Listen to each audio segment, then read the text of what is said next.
Are you convinced that women would like you if you were just a couple inches taller? Well, Mulat seems to think so because the brand spends tens of thousands of dollars on advertising to help people understand they are not good enough as is, and you need a pair of Mulats to make you whole. So we're gonna cut these things in half, run through our test to really figure out how much height you get from a pair of these. Are they good just generally, or are they just terrible? How it compares to the lifts you would get from a regular pair of boots, and is this just a scam using people's insecurities to sell them shoes? So what are these height-defying sneakers? Well, the brand is Mulat. The style is the Mulat Ultraplex sneakers, white 2.4-inch boost. They weigh 15 ounces. They retail for a shockingly steep $99.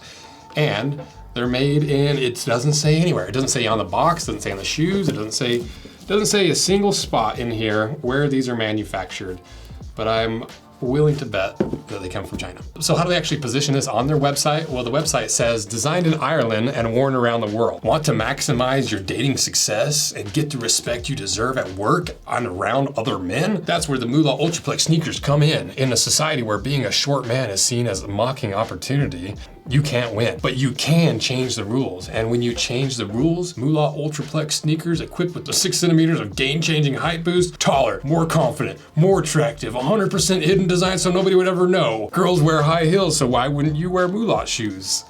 It's a pretty convincing argument. So if you want a pair of these by chance, check them out via links in my description. So now start looking at the materials of this shoe, starting with the upper first. And there is actually some leather on here, which is surprising. But the majority of this is just a knit upper, you know, nothing special. And honestly, it's not terrible. And to see what type of material they use, because they have zero information on what any of this stuff is, we burned it to see if it was synthetic or more natural like cotton. And it is synthetic because it melts and it burns and it fizzles. And we also burned this back tab to just double check that it's actually real leather, because you can see that bluing in the cross section here. Usually 9 times out of 10 with white leather, you can see the blue cross section, which tells you it's leather. So we put the lighter to this, and that upper top coat just kind of fizzled off, and you can see it is real leather underneath, but it's a really cheap cut of leather. I don't hardly see any grain in there, but it is just the heel tab. So at least they use real leather in the heel tab here. You know, it's not really a very important functional spot, but at least it's real leather. Then looking at the inside, just pretty standard sneaker lining. You know, it's a pretty open jersey material in the back here, and then up through the forefoot, just a really thin lining. And so that's why you have a little bit more breathability through the forefoot.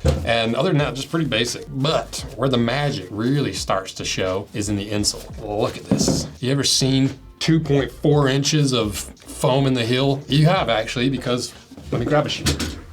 You've seen this before in the Golden Gooses. Remember this whole thing? It's basically the same concept. The Golden Gooses, they don't really advertise that. It's almost like a discreet heel lift, and maybe it was just this model, but I honestly don't know. I don't know if all Golden Gooses have a secret heel for the bros. But at least Mulat is honest about it and tells you exactly what you're getting. Out of the two of them, the Mulat is taller by almost probably like half an inch at the very back of the heel. So not an original concept, and it's pretty straightforward what this is. It's just one giant slab of foam that's in a giant wedge. There's really no arch support either, so when you're wearing these, your foot just wants to slide right to the front. They're really not comfortable to wear either. But my biggest concern with this is that unlike the Golden Gooses where you've got a couple different densities, this white is a lot harder than this more gray, whereas this just feels like one big slab of about 30 to 40 short A foam. So the concern for me would be that it might over flatten over time, you'll lose your 2.4 inches.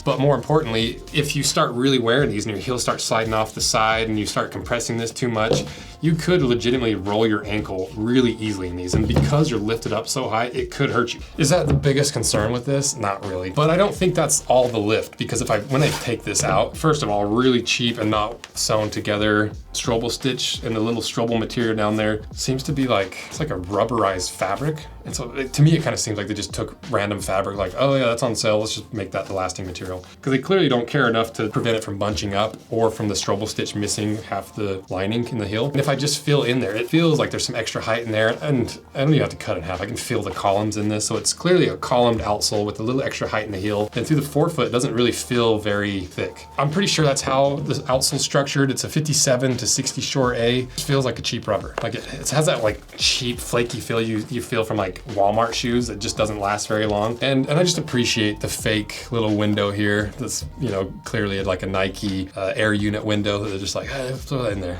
It looks cool design-wise. But other than that, it seemed like a fairly basic shoe. So let's cut this thing in half, see how much lift you actually get from these, compare it to some boots to see if you just wear a pair of boots rather than buying a $100 pair of Mulats. So let's cut them in half. Which Rose Anvil wallet is right for you? If you want something light you can run with, put in a jacket pocket, or you only want to carry the bare essentials, the Claude or the Slim wallet have got you covered. Let's look at wallet thickness and number of pockets. Here's how the Claude and Slim stack up. With 2 pockets each and a thickness of 4.2 millimeters, these wallets are super light and minimal. And the hand stitching and full grain leather make them extra durable. Get yours at roseanvil.com.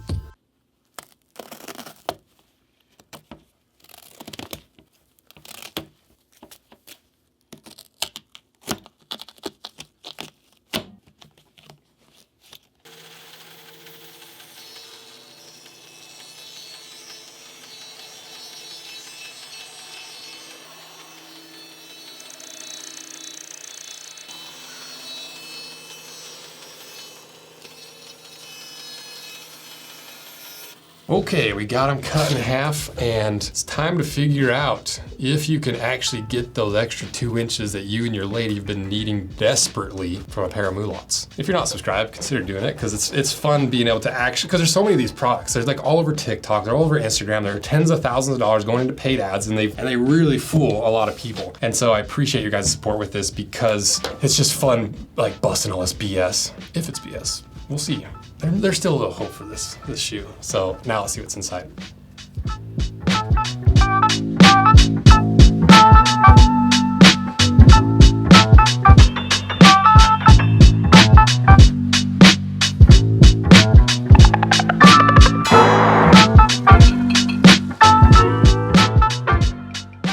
So about what we expected, you know, a really cheap, thin, and really flaky rubber outsole. And it's not that these columned outsoles are always bad, but they are an indicator of a more affordable sneaker, and especially when you don't have any more structural layers to equally distribute your weight across all these columns to prevent high spots and low spots. It's a pretty good sign it's just a cheap construction and cheap outsole. And now you can see that that lasting material is probably not just some leftover material, because it's backed by some felted material. It's a weird choice. So now, how much lift do you actually get from a pair of Mulats? Do you get the 2.5 inches, 2.4 inches you need? Let's find out. Mulat, y'all are a bunch of liars. That is literally just 2 inches. I don't know where that 0.4 inches is coming from. You know, we're all susceptible to exaggerating an inch or half an inch from time to time. But you'd at least think that for the one purpose of the shoe is to make you 2.4 inches taller, that it would actually be 2.4 inches of height. And this is before you stand on it. This is uncompressed, right around 2 inches. So once you stand on it and they're broken in, you're probably gonna get down to 1.5 inches of extra thickness, extra length. But the other concerning thing is like this, it's all just cheap, because you can see these are not intentional voids in this heel. This is all accidental from the cheap injection molding. You can just see how cheap this foam is too. And even through the outsole, you can see it, there's just voids and it's mostly glued together, and it's just a cheap shoe through and through. So then how much height do you actually gain from these? Under 2 inches. Are they good or bad quality? Terrible quality. How do these lifts compare to, like if you just bought a pair of boots? My highest heel boots that I wear are the Drifter collaborations we do with Whites. It's kind of a Western style lace-up boot that's a little more discreet than a cowboy boot where you still want a little bit of a heel. So this, let's see how tall this one is. So same height, it's like 2 inches right on the dot. So you can just buy a pair of like nice boots. And this is like, keep in mind, this leather is not gonna compress, where all this foam is gonna compress at least 1/2 inch. Because if you really want a couple extra inches, boots will do it.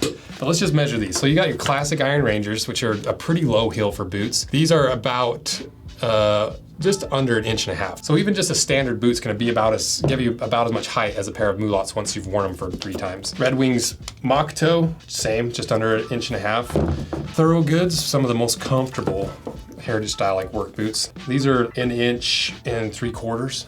The Thursdays, you know, a very popular, really comfortable heritage style boot is almost 2 inches in and of itself. So far, all these boots are going to give you more height than Mulats once you've worn them like 3 times. And then some brands have like higher heel stuff, like the Drifter collaborations.